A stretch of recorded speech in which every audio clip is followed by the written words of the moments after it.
It's the Sod Pod, brought to you by Grassland Agro. The Sod Pod.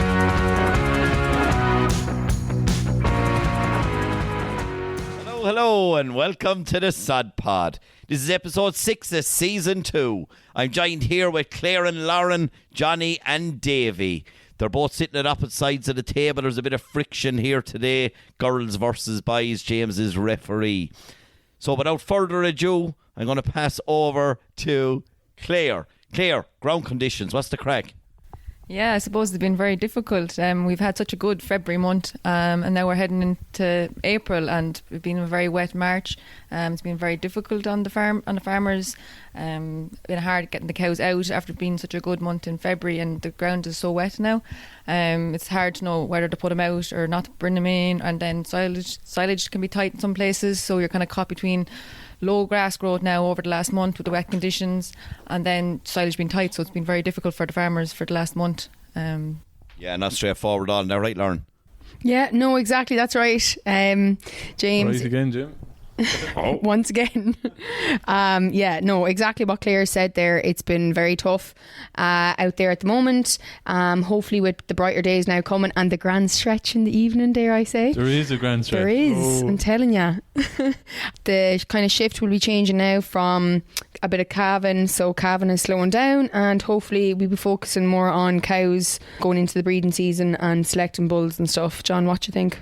Yeah, I agree. I think that ground conditions are average enough now. To be fair, we had probably one decent day this week and a significant rain that followed it. But growth has been slow. I was chatting to a few farmers around. Some kind of mid low 20s is kind of grass growth now. That's over probably a longer period. Maybe there was 30, but when you average out over 2 weeks, probably in around 20-25.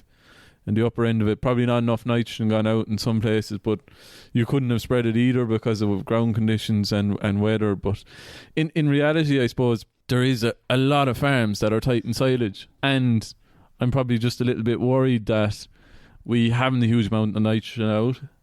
There is less than 60 days to first cut silage. When you think about that, it's mad altogether. You know, so this will be going out, James, live on today, Friday, the 31st of March. So we've only 50 days. Yeah. Do you know, 20 to May I'm working off. Like 20 to May, the silage expert Lauren, you would say that's probably kind of peak when most lads try and target their first cut of silage. Yeah, and just on that, John, like about you saying lads are getting low on silage and stuff, I do know of a few people that are looking to buy silage. There's a lot of farmers ringing around to people that have bales in the yard still, and they are looking to buy at the moment because they're just getting that little bit worried, or farmers who might have thought that they mightn't need it are realising now that they do need it. And yeah, look, it's a stressful time trying to get organised, and if you don't have any fertiliser bought for first cut silage, I'd be encouraging everyone to get out and get it as soon as possible. Needs to go out soon, Dave. Yeah, it does, and I suppose there was a lot of grazing ground or that it was grazed during that good weather, probably not a silage ground, so it would be no harm trying to get that nipped off. And as John was saying, time is kind of against us now and the weather hasn't played ball that way, but if we can get stock in and get it cleaned off, that's going to have a big impact on quality and the quality silage that's going to be there next year. But yeah, look, it's unfortunate, I suppose, the way the weather came.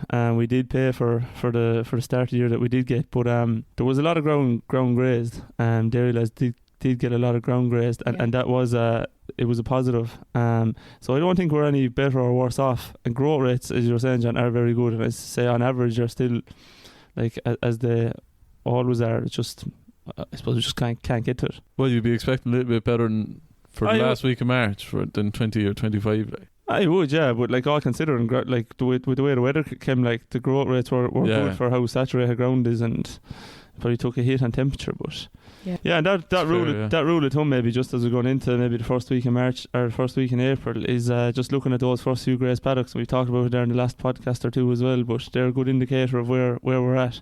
But yeah, we were actually trained there last Wednesday week when the weather came very bad down the pitch. It was absolutely lashing. Oh Jesus. Yeah. Savage now. Back senior, Dave. Intermediate. What about the match that was the junior weekend, though. Dave? What? You've given up in the juniors, have you? No. Jeez, no. I was trying to better myself the whole time, John. Dave, what about the match at the Good one, weekend? Dave. How'd that go? Yeah, we won the intermediate. Lost the junior now. We're playing Tulla. So you're obviously playing on the junior one. Obviously, yeah. I haven't bested myself now yet, but I'm getting there. Yeah. Fair play, Dave. No. What's your position, Dave? I'm playing midfielder for the juniors, junior B. Who's in midfield, as Buffett said? Yeah, no, it's so much lag now, but yeah, you're flying it though, Dave. You're flying it. Fair play. I suppose the advice we'd probably say is now, yes, weather conditions have delayed the second application of fertiliser, but just getting out the applications when weather conditions do allow, and I suppose going with a bit of PK and sulphur. Would you agree? What would you? I would, and there's probably a good bit more slurry generated. The slurry went out in February, and it's something that we just wanted to have a chat about, is that, you know, the less is great, but there is a few challenges with probably leaving stripes in fields. It's becoming more and more prevalent. It was going to be the case anyways because more people were using it, but it is a challenge, Dave. You've noticed it at home. Yeah, it is. It's a challenge, all right. Just on silage ground, and we're coming to that in the May, the last week in May, or that second last week in May. If silage can be cut dry, just rake it. There's no need to heading it if it's cut dry, and there's no issues there, because the problem with the less and the lines is just the chance of bringing that slurry in the silage, and you're just going to get high ash content, and that's going to cause maybe mould and that in the silage, which is not good. It just create waste and that. So just trying to keep that in mind. But just on the nitrogen side of things, it's very good technology, and just trying to reduce the chemical input, I suppose, Claire. Yeah, exactly. Yeah, the nitrogen in the slurry can be a great resource, especially when you do use that less. Like, you're getting more nitrogen into the ground and staying in the ground. It's not being lost to the atmosphere, so you're obviously then going to get more nitrogen available there for your plant to uptake. So in that terms, the less spreader can be very beneficial, just in terms of getting that better nitrogen into the ground. Yeah, and staying there. And on silage ground, if you're getting out with maybe 2,500 gallons of slurry and your soil fertility, your P and K is all good, that's enough. You just need to top up with nitrogen, John. Yeah, I know. Listen, like, it's I'm just saying that probably it's just to be careful of rate, that doesn't go out too heavy. That can happen easier when you have the umbilical system in.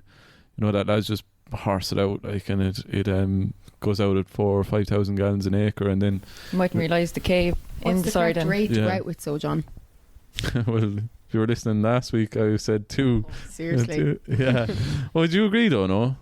2,000 gallons no, but per I'm asking application. you, like, what would you think? Would you go? Well, yeah, sure, 2,000 or 3,000 gallons. Like, you're hitting your P and K requirements there for your nearly your first cut crop of silage. So 2,000 or 3,000 gallons. It depends on the dry matter of the slurry. If it's very dry slurry, like, you know, it's harder for it to break down. But it's making sure that your biology is working on the side is very important to help break that down as well. Probably the improvements in macerators has meant that, you know, farmers can spread thicker stuff, so making sure the consistency of the slurry is right, not having it too thick, having it well agitated, and is very, very important. Like, the macerator isn't supposed to do the job of the agitator in the tank, like, you know. So I think that's very important. But in reality, slurry, great resource to be a lot of it to go out there now, and then we need to be following up based on your soil sample, with nitrogen and sulphur and potentially additional P and possibly some K as well. Yeah, and using the soil test results, John, because just on the product you're using, it's just being strategic around that, because you're going to save yourself money in the short term, just by using the right product. If it is P you need and your P indices are low, just going with an NP product or maybe a straight P product in the springtime. There is no need for K there if your K fertility is good, and vice versa. So look, it is going to save you money, and it's good to keep that in mind. The other thing maybe, Lauren, that's happening at the moment is reseeding, and it's probably coming to the fore now, and I know you're contracting, you might be doing a bit of spraying off for farmers and whatnot. Yeah, so the thing with reseeding, I suppose, is timing. So it's just making sure that you kind of reseed at the right time, and the window for it is quite tricky. John O'Loughlin is kind of sour here because we didn't spray off his reseeds. Too dear. I suppose it's just not a big enough area, to be honest.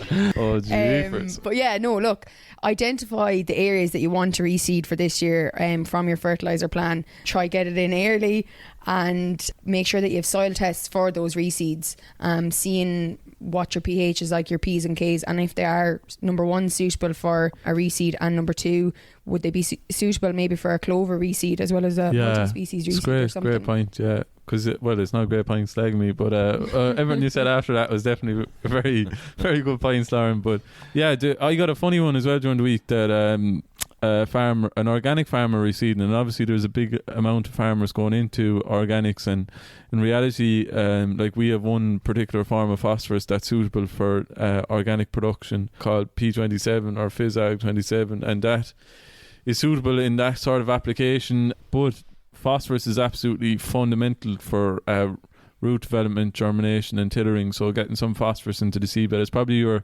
key nutrient in a reseed. So going about it that way. But we were just thinking like about, the weed control after has to be so good that you really need to make sure that you get the grass or the clover up really aggressively as soon as possible, wouldn't you, Lauren?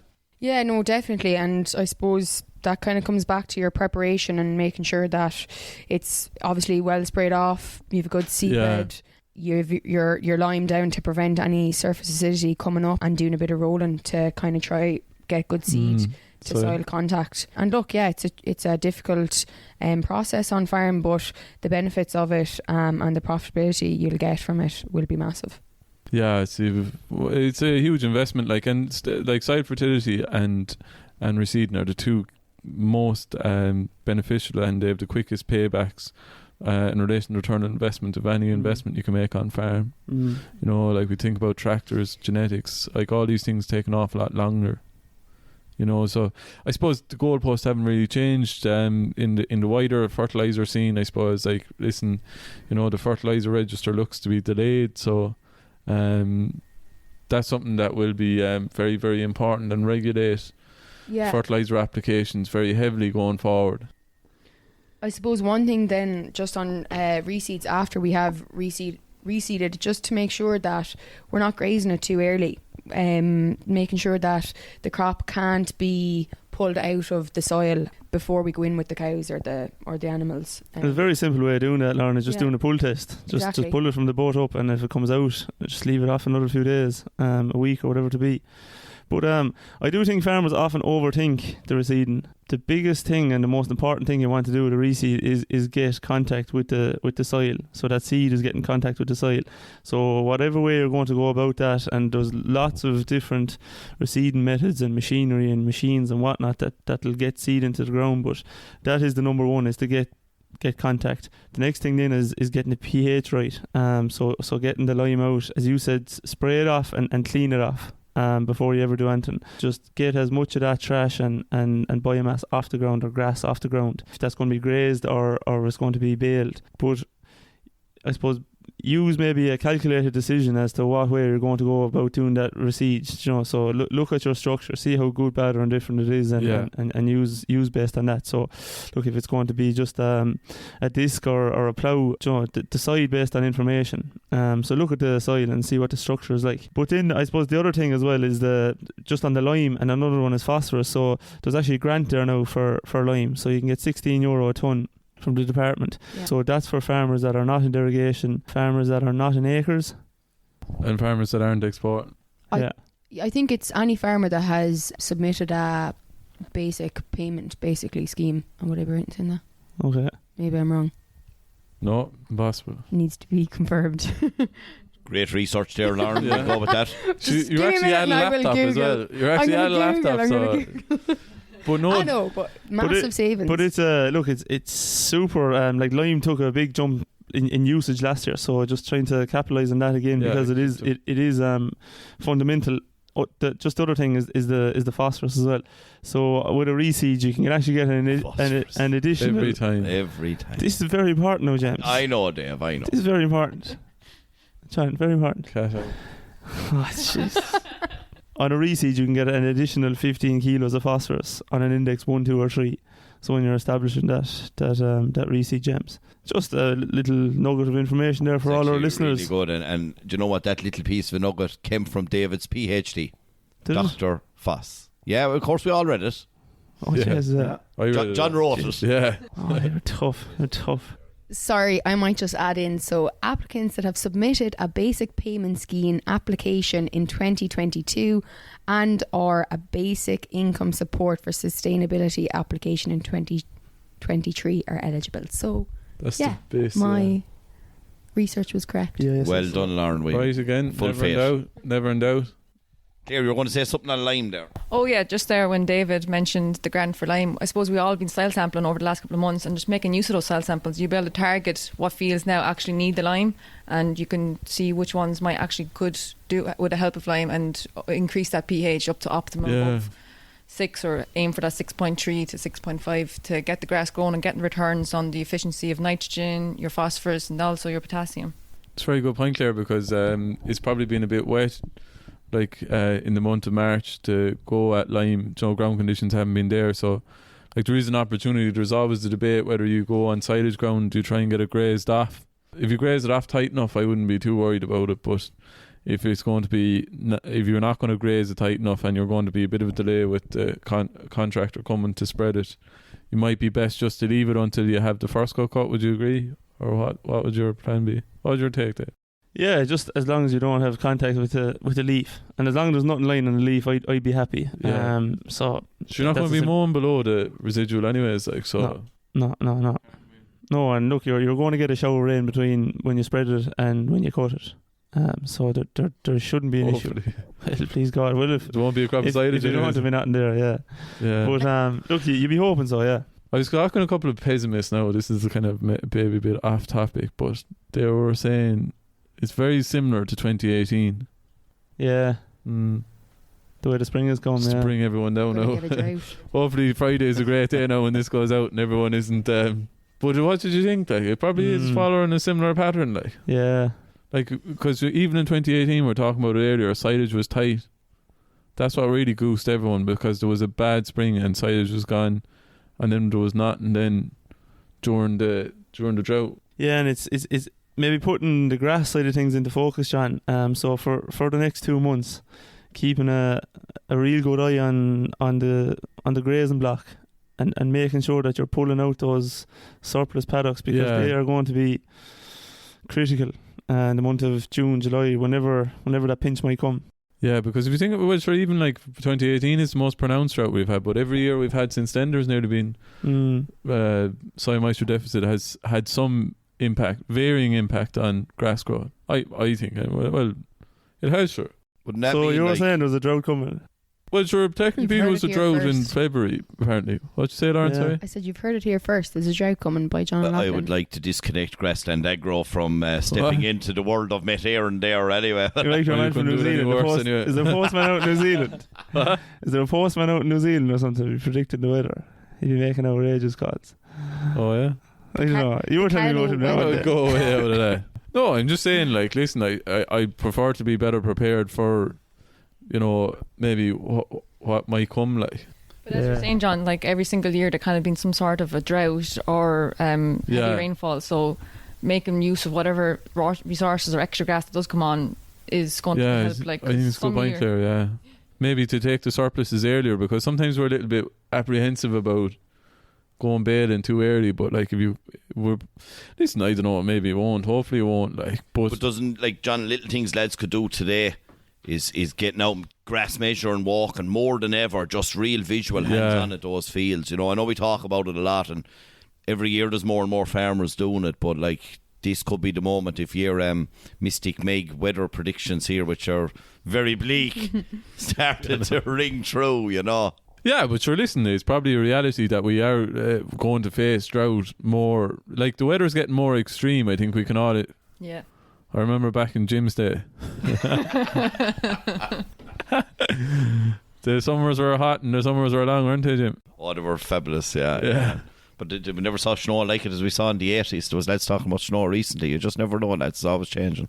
Yeah, but it seems to be getting wetter and milder, like, you know, and then the summer's getting a bit drier, like. So, listen, and just on the drought there, and if we do come into it, like just around the bales and having forage there, like a bale could potentially do a cow maybe 10 to 15 days a cow, so maybe just keeping that in mind, depending on intakes and how much meal you're feeding and whatnot. But that's you be kind of ranging that. So maybe just keeping that figure in your head, maybe. And yeah, I think it's definitely very important that there's some contingency plan there, and maybe if silage stocks are tight, is to probably pull out surpluses earlier. And as James said, quite rightly said again, you have to be RAS measuring. Okay. And if you don't, and if you don't get out there, flyer now, aren't I?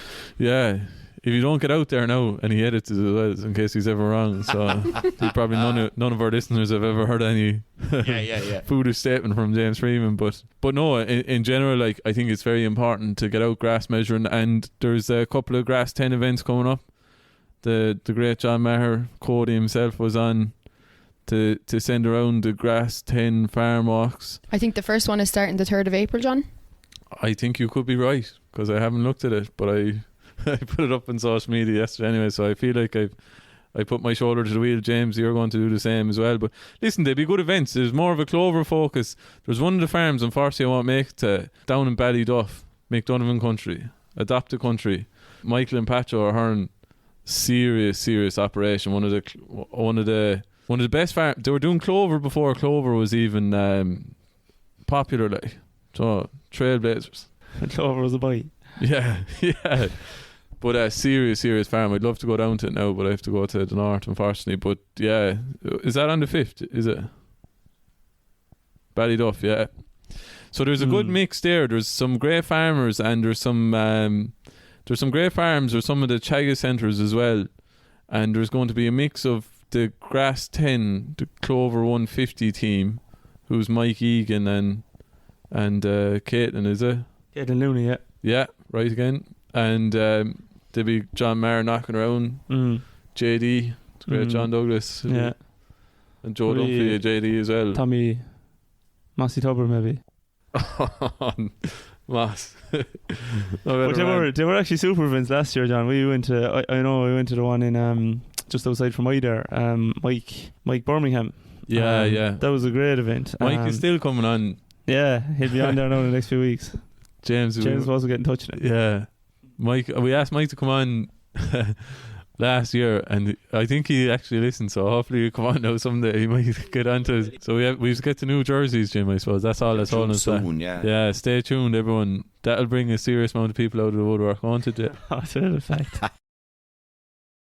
The first one of those walks is 3rd of April. Down in Cork there, 3rd of West April. Cork. There's 13 of them then, between the 3rd of April and to the 18th, Some big hitters there. Be fabulous. Yeah, really good events to go to, in fairness. Yeah, great to go out and see what clover could do for a farm and see the potential of it. I was recently out on a farm that was a high clover, and the ground looked live to me. The amount of earthworms, the amount of just little pockets and air holes that these earthworms have made for the soil, I couldn't believe it. The potential that the extra kind of clover and grass sward mix could potentially help soil biology and biological activity in the soil. That's a big one, because we had some, we didn't probably chat about it, but we had some week there, Paddy's Week, in Dublin, on soil biodiversity and nematodes and you name it. But like, there's some amount of work going on in that space, and it was fascinating to see. And there were some brilliant presentations. Dave, myself and yourself went up on the last day just to see what face. Yeah, well yeah, would feed on that there, was there? There wasn't. We actually chicken wings in the coat. Dave was absolutely sweating after it. Dave was under some pressure, but he went to the goat. It was the week of Cheltenham, and it was like 2 or 3 o'clock in the morning. The boom was back, absolutely heaving inside there. But it was unbelievable to see what's going on around that space, around soil biology. We actually met Niall Ryan above there from the department, getting ideas on maybe where the future is going with regulation and with soils and that. So, but geez, it's savage. Like it's some space to get into.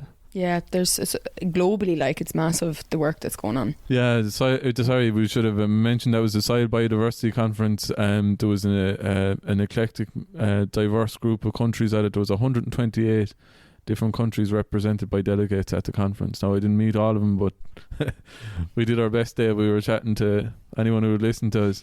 Huge amount of very advanced, detailed sequencing of the soil microbiome, which is just scratching the surface.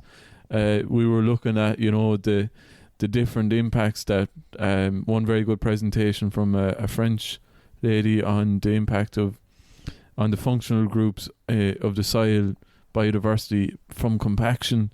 That was a really good one, Dave. Now, and then there was some different stuff like that. Wouldn't be massively relevant, but going back to Claire's point, that there was an awful lot of talk about sward or diversity and the impact that could potentially have on soil biodiversity as well. Yeah, exactly. Yeah, so the different, the likes talks here, like your multi-species. So you'd have a deep-rooted plant, a legume plant, and maybe your ryegrass plant in it. And the three of them, or even if there's a larger mix of these multi-species, that the potential it has to increase the amount of biological activity in the soil, just the different interactions between the different types of species together. They all kind of need different resources. They're all kind of searching for different nutrients at different times. Some are more deeper, and it all just brings life to the soil and gets the soil going, gets the biological activity just firing and working for you, and just tapping into all the nutrients at different depths of the soil and just getting the soil just working for you. Yeah, because ultimately it's biology is talking about soil biology sounds kind of a bit, we were slagging all week that Claire and Lauren would be above at the conference in their socks and sandals, but like well, like there was an element of that for sure, and there was some like hardcore environmentalists or equists, as Clarkson would say on Clarkson Farm, but like in reality that's the direction of travel we have to go in to protect the grass-based system that's heavily reliant on nitrogen. It's tapping into different resources of nitrogen, and like it's fascinating to see, and that's becoming definitely more mainstream and more vogue, and of course what we do with our own sustainability program is trying to understand that, communicate that in a farmer friendly way, break that down, because it doesn't sound like off the wall stuff. Back it up with good science, and I suppose to demonstrate to a farmer that like it's ultimately whether it's the biology of the rumen or the biology of the soil or the biology of the actual clover plant, that's what's actually going. That's what is key. We probably see on the animal health side that there's an awful lot of noise now about like microbes and probiotics and prebiotics, and listen, they seem to be having good effects for some people or whatever. Don't know a huge amount about it, but like we need to do that in the soil as well and understand that, and we can reduce our reliance on chemical nitrogen, which is fun. Chemical nitrogen is always going to have a place, but just that we get more from that background nitrogen, and we can reduce the chemical then, and we can keep doing what we're doing. Lauren, you've got your school teacher hat on there now. Yeah, right, Rox. We have some quick fire questions that we're going to ask Dave and John here. Oh, the firing squad. Are you ready? Go. Okay, so I've never answered a question quickly in my life, so just so you know. Okay, we'll set the scene. Something nice and simple, right? We don't have a buzzer here yet, but we will by the end of it. So, tea or coffee? Tea. Coffee. Oh, Tony. John Deere or New Holland? New Holland. Massey. Sex semen or conventional semen? Conventional. Sex semen. Ger Loughlin or Tony Kelly? TK. Ooh. Oh, Jesus. Come on, John, quick. Couldn't. It's like 5, shoes between your 4, Aola and your brother. 3, 2. Your mother or father. Sure. Ooh. P or K? K. P. I wrote the book on P there, in case you didn't know. So we're saying 2 Ps. No, I'm going K. Yeah, good one, like. Okay, so your favourite aspects about soil health and fertility? Phosphorus. Same. I know. I love it all. I was fair fired up after, like, I was slagging about the hippies in Dublin at the conference, but like I was really re-energized about, like, I was reading papers there in the weekend since on cell biology and stuff like that. So I love all of it. I like the physical and biological side. I think that Dave has kind of ruined phosphorus for everyone. Well, he's ruined it for me after I had to write his thesis. But anyways, that's another story. We're getting him back in the long run. We're on another job now at the moment, Dave. Top secret. We can't say it until it gets accepted. But John, that was a very quick fire answer. Yeah, I told you. Yeah, no, I'll say the biology. The biology is very interesting because we actually don't really have a proper understanding of what Irish soils are, their potential, or what they can do. So I think it's some space. Just before we wrap up, I have one more question. Brian Lohan or Davy Fitz? Lohan. Oh, yes, Brian Lohan. Never in doubt. Oh, lads. Davy's a bit of a... Oh, Davy Sound. Davy Sound won 3 All-Irelands for Clare, but, like, you know, listen, he's more commercial, we'd say. Bit like your mate. Bit like Thanks your to all our cousin. listeners. That was a great chat there, lads. We're going to wrap this up Who's he with immediately. again? Who's the poster boy for again? Everyone. Oh, was it? What? We met him in... I met him in Garteen. Yeah, who was he with at it? He was with a couple of different Was crowds. it Borby or... Floor gas. I don't know. Gas or Gas or something. something, yeah. I think he took off the jacket and I made him coming out. He took off the jacket, but on another one and went back in. Right, we'll wrap it up. Mind yourselves out there. Farm safe. Hey, thanks for listening to the Sod Pod. We hope you enjoyed it. To find out more, head over to www.grasslandagro.ie or check out our social channels: Facebook, Twitter, Instagram, LinkedIn and YouTube. That's all for this episode. See you next time.